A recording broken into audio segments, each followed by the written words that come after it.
दोस्तों, वीडियो शुरू करने से पहले आप सभी से हाथ जोड़कर निवेदन है कि वीडियो को आखिर तक जरूर देखें और चैनल को जरूर से सब्सक्राइब कर लें। दोस्तों, हिंदू धर्म में पितृपक्ष का महत्व बहुत अधिक होता है। पितृपक्ष के दौरान हमारे पूर्वज पितृलोक से धरती पर हमें मिलने के लिए आते हैं। हमारे द्वारा उनके लिए किया जाने वाले श्रद्धा तथा तर्पण पिंड दान अधिकारियों से वे संतुष्ट होकर हमें आशीर्वाद प्रदान करते हैं।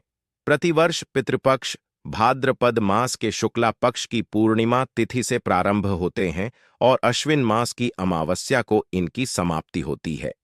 इसे सर्वपितृ अमावस्या कहा जाता है। पितृपक्ष के दोनों में मनुष्य को पितृ की संतुष्टि के लिए श्रद्धा कर्म तथा दान धर्म करने चाहिए।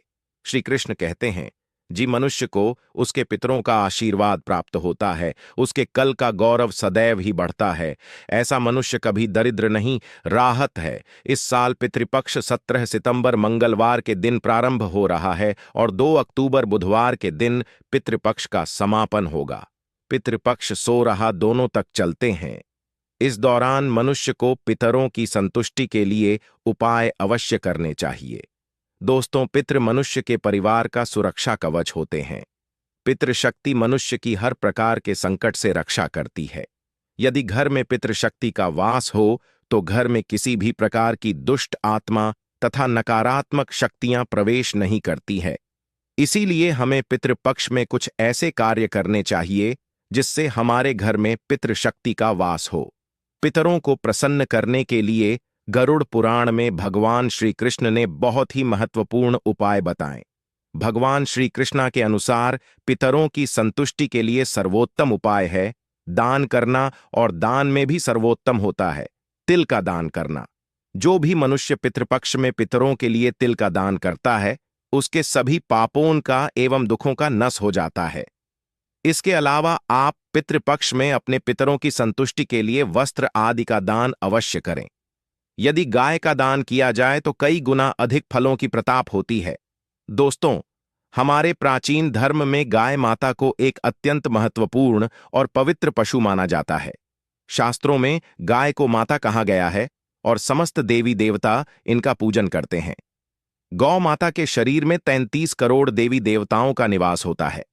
गाय एक अत्यंत पवित्र, निर्मल, शांत, निष्पाप जीव है। ऋग्वेद में इसे संसार का पालन पोषण करने वाली कामधेनु माता कहा गया है। इसके दर्शन मंत्र से मनुष्य के हजारों पाप नष्ट हो जाते हैं। इसीलिए कभी इस निष्पाप गौ माता पर अत्याचार नहीं करना चाहिए। गाय को कभी मारना नहीं चाहिए और कभी उन्हें कष्ट नहीं देने चाहिए। गाय को मारना शास्त्रों में सबसे बड़ा पाप माना गया है। दोस्तों, भगवान श्री कृष्ण को गायों से विशेष लगाव था। उन्हें गौ माता बहुत अधिक प्रिय थी। श्री कृष्ण के अनुसार गायों की सेवा करना ही सर्वश्रेष्ठ धर्म है। इससे बड़ा पुण्य का कार्य संसार में दूसरा कोई नहीं। कलयुग की भविष्यवाणी करते हुए भगवान श्री कृष्ण कहते हैं कि कलयुग में जब धर्म का लप हो जाएगा तब मनुष्य गाय की सेवा नहीं करेगा। मनुष्य केवल दूध के लिए ही गाय को पढ़ेगा। दूध के लिए वह गाय को बहुत कष्ट देगा, जिसके परिणाम स्वरूप कलयुग में पाप और धर्म उसके चर्म पर होगा। कलयुग के अंत का लक्षण बताते हुए श्री कृष्ण कहते हैं, जब संसार से गाय समाप्त हो जाएंगे तब कलयुग का अंत होगा। जो मनुष्य कलयुग में भी गाय की निस्वार्थ भाव से सेवा करेगा वह सुख समृद्धि प्राप्त करेगा। जो स्त्री रसोई में बनी पहले रोटी गौ माता को खिलाएगी वह सदा सुहागन और सौभाग्यशाली रहेगी।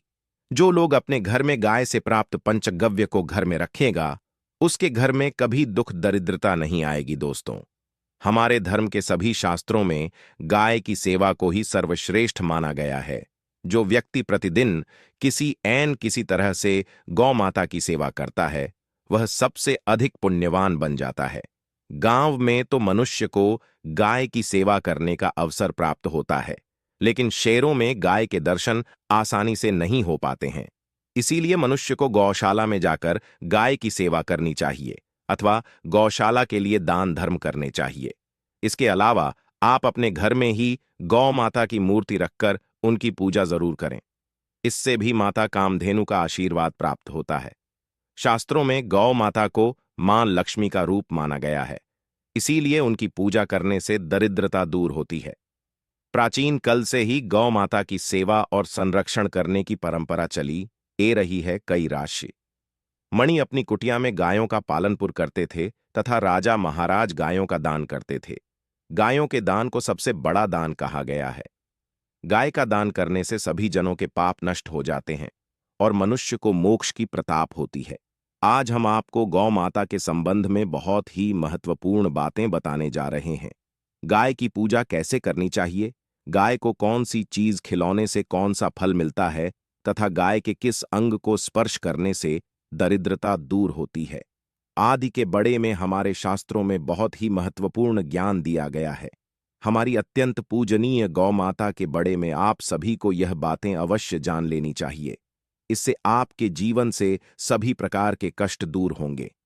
दोस्तों, कई बार महिलाएं जाने अनजाने में गाय को कुछ चीज मिला देती हैं, जिससे मां लक्ष्मी क्रोधित हो जाती है। शास्त्रों में कहा गया है कि यह चीज गाय को कभी नहीं खिलानी चाहिए। इससे मनुष्य के जीवन में दुर्भाग्य आता है और उसे किसी भी कार्य में सफलता नहीं मिलती है। तो चलिए जान लेते हैं गौ माता के विषय में महत्वपूर्ण नियम। सबसे पहले बात है दोस्तों, गौ माता के दर्शन करना बहुत शुभ होता है। शास्त्र कहते हैं रोज सुबह गाय के दर्शन होने से पुण्य की प्रताप होती है और सुबह गोबर के दर्शन होने से लक्ष्मी की प्रताप होती है। अगर कि महत्वपूर्ण कार्य के लिए जा रहे हैं और अचानक ही गौ माता आपके रास्ते में ए जाती है तो वह कार्य निश्चित ही सफल हो जाता है। किसी भी यात्रा पर निकलते समय अगर गौ माता के दर्शन हो जाए तो वह यात्रा सुखपूर्वक पूर्ण हो जाती है, इसमें संशय नहीं है। ज्योतिष शास्त्र के अनुसार कुंडली में यदि पितृदोष होता है तो अन्य उपाय के साथ साथ गौ माता को प्रतिदिन रोटी और घास खिलौने से लाभ होता है और पितृदोष से मुक्ति मिलती है। इसी तरह कुंडली में यदि शनि की 7.5 या महादशा है तो हर शनिवार और अमावस्या को कल रंग की गाय को घास या रोटी खिलाएं और उसकी पूजा करें। इससे शनि दोष काम होता है। गौमूत्र यानी कि गाय का मूत्र बहुत ही उपयोगी, पवित्र और स्वास्थ्य की दृष्टि से अत्यंत हितकारी होता है। आध्यात्मिक दृष्टि से तो गौमूत्र का महत्व है ही, साथ ही वैज्ञानिक और स्वास्थ्य की दृष्टि से भी गौमूत्र के बहुत से लाभ बताए गए हैं। गौमूत्र में बहुत से खनिज पदार्थ, स्वास्थ्यवर्धक तत्व होते हैं जो हमारे शरीर की शुद्ध करते हैं और बहुत से रोगण से भी बचते हैं। साथ ही गौमूत्र छिड़कने से वातावरण में शुद्धता और पवित्रता व्याप्त हो जाती है। इसीलिए हमारे शास्त्रों में शरीर को निरोगी रखने के लिए प्रतिदिन गोमूत्र का सेवन करने तथा घर में गोमूत्र छिड़कने के लिए कहा गए। कुंडली में शुक्र ग्रह की स्थिति को मजबूत करने के लिए ज्योतिष शास्त्र के अनुसार सुबह के भजन में सबसे पहले रोटी निकालकर एक सफेद गाय को खिलाना शुभ माना जाता है।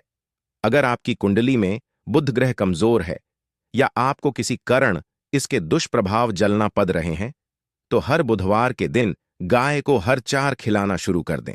इससे दिशा से जुड़े दुष्प्रभाव दूर होंगे और आपको तमाम समस्याओं का हाल मिल जाएगा। अगर कुंडली में मंगल दोष है जिसके कारण आपके जीवन में कई तरह की परेशानियां हैं तो लाल रंग की गाय की सेवा करें। मंगलवार के दिन गाय का पूजन करें और उसे गुड़ और चयन आदि खिलाएं। बृहस्पति ग्रह को जीवन के सभी मांगलिक कार्यों का कारक माना जाता है। ऐसे में अगर किसी व्यक्ति के जीवन में विवाह आदि मांगलिक कार्यों में वाइन निर्माण हो रहे हैं तो उन लोगों को कुंडली में बृहस्पति ग्रह की स्थिति को मजबूत करने के लिए रोटी पर गुड़ और चयन रखकर गाय को मिला देना चाहिए। इससे आपको शुभ परिणाम प्राप्त होते हैं। अगर घर में अशांति है, लड़ाई झगड़ा होते रहते हैं तो घर में सुख शांति बनाए रखने के लिए घर के अंदर गाय के गोबर से बने उपल को जालना चाहिए और उसका धुआं संपूर्ण घर में फैलाना चाहिए। इससे घर की नकारात्मक ऊर्जा नष्ट होती है और सकारात्मक ऊर्जा में वृद्धि होती है। गाय के दूध, दही, गोबर और गोमूत्र से बने वाले मिश्रण को पंचगव्य कहते हैं। पंचगव्य को पाप नाशक कहा जाता है और हिंदुओं की एक धार्मिक विधि प्रायश्चित करने में इसका उपयोग किया जाता है।